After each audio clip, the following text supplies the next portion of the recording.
Trial slavery. What is a hero? Some people say a hero is someone who fights evil. Some people say a hero is someone who defends the weak. Other people say a hero is someone who risks his or her safety to protect others.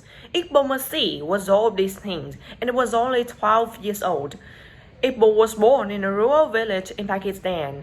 Iqbal's father left the family after he was born. Iqbal's mother cleans houses. She had very little money and could not take care of Iqbal and his brothers and sisters. At the age of 4, Iqbal's mother sold him to a copy factory owner for $12. Many copies in Pakistan are made by child workers like Iqbal. These children have no freedom and are slaves to the factory owners. They work in terrible conditions for very long hours. Iqbal worked 12 hours a day, 6 days a week. He couldn't do anything normal children do. He couldn't go to school or play with his friends. There were many rules at the copy factory. If Iqbal broke a rule, he was beaten. If he talked to other children while he was working, he was beaten. If he made a mistake on the carpet, he was beaten. If he became sick, he was also beaten. This was no place for children. Working at the carpet factory was very hard on Iqbal's body. He could not sit down. He had to sweat all day while he made the carpets. This was very bad for his back, and he had trouble walking. He also didn't get enough food to eat. His body never fully developed. At the age of 12, he was the size of a 6-year-old boy. He also developed breathing problems because the children couldn't open the windows and breathe fresh air. It was very hot, but the owner kept the windows closed. The owner didn't care about the children's health. He was only worried about protecting the carpets. One day, Iqbal decided to escape. He ran away and went to the police. Iqbal told the policeman about the carpet factory. He told him about all the children who worked there and about the terrible working conditions. Iqbal thought the police would help him, but he was wrong. The policeman was a friend of the carpet factory owner. He took Iqbal back to the factory and told the owner to put Iqbal in chains. Iqbal didn't trust the police, but he didn't give up. One day, he heard about a BLLF meeting. The BLLF is an organization that helps free trial workers in Pakistan. Iqbal ran away again to go to the meeting. The BLLF president was a lawyer. He helped Iqbal get legal papers that helped him become free. Iqbal was only 10 years old, but he was a slave in a carpet factory for more than half of his life. Iqbal didn't want freedom only for himself. He also wanted freedom for all the children in the carpet factory.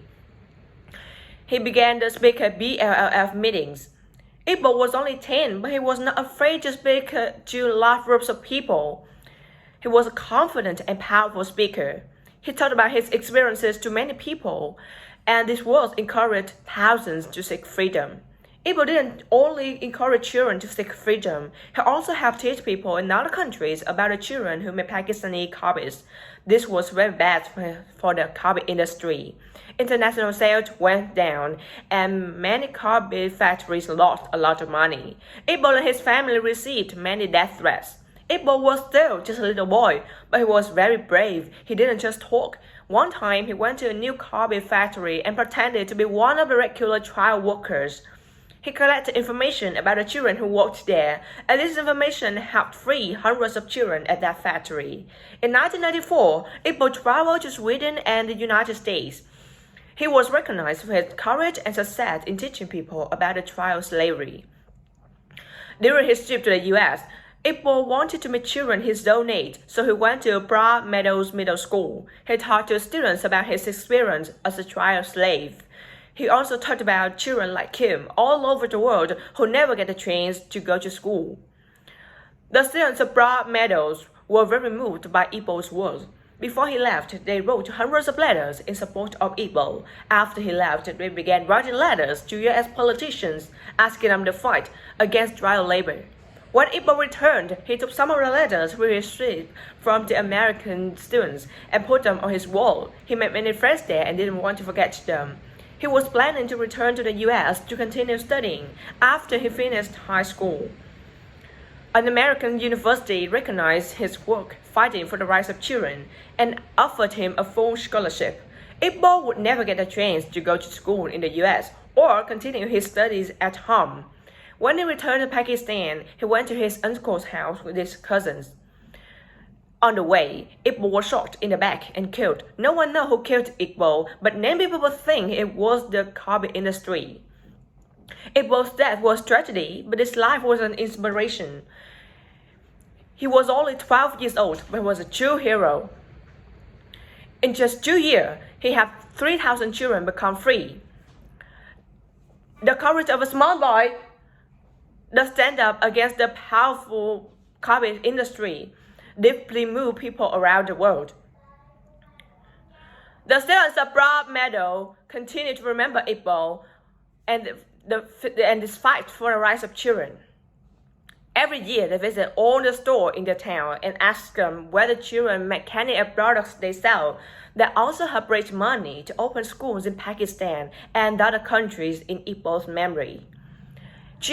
Child labor is still a problem in many countries, such as India and Pakistan, but it's also a problem in some countries in Europe too. Around the world, there are 158 million child workers between the ages of 5 and 14. In the war situations, children are forced to become soldiers and prostitutes. Even in rich countries where child labor problems are rare, there is an economic connection. Who is making the products you buy? Could it be a little boy or girl like Iqbal?